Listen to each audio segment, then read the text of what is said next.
Next, let's dive deeper into space and layout because this is an area where small changes can have a surprisingly big impact.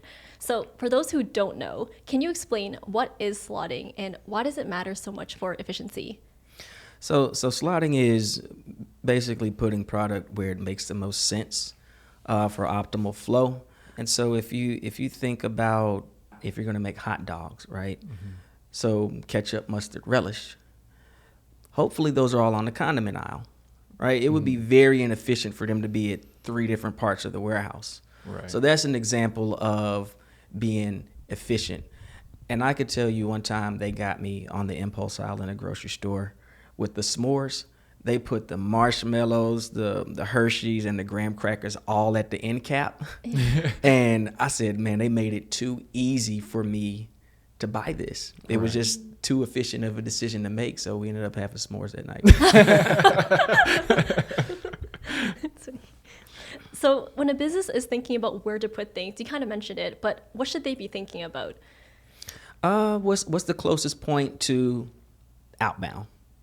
First and foremost, pay all the dividends, pay all your taxes and dues on the receiving travel time up front, right? So let's say this was a rectangle, the big warehouse, and this is the long way.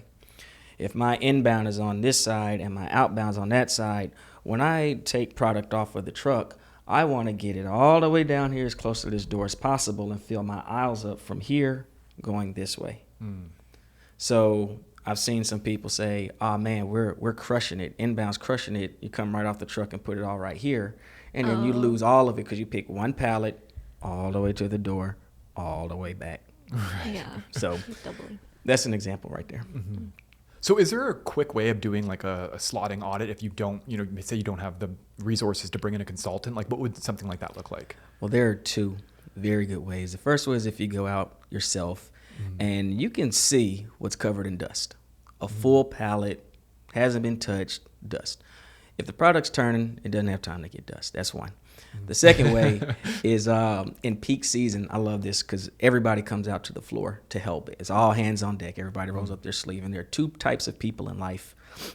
There are people who like to sit in one spot and the work comes to them. Those are packers. Right.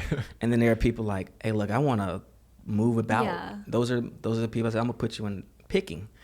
And within, whether it's the picker or the packer, but we're talking about picking, in about 10 minutes, they're going to say, this sucks, this is uncomfortable, this could be better. How long have you guys been dealing with this? And I say, we've been telling you this for like a whole year. But I'm glad you see it. But if you really want to see where the inefficiencies are, go through the process once or twice. Yeah. You'll feel it. That makes sense. That makes sense for sure.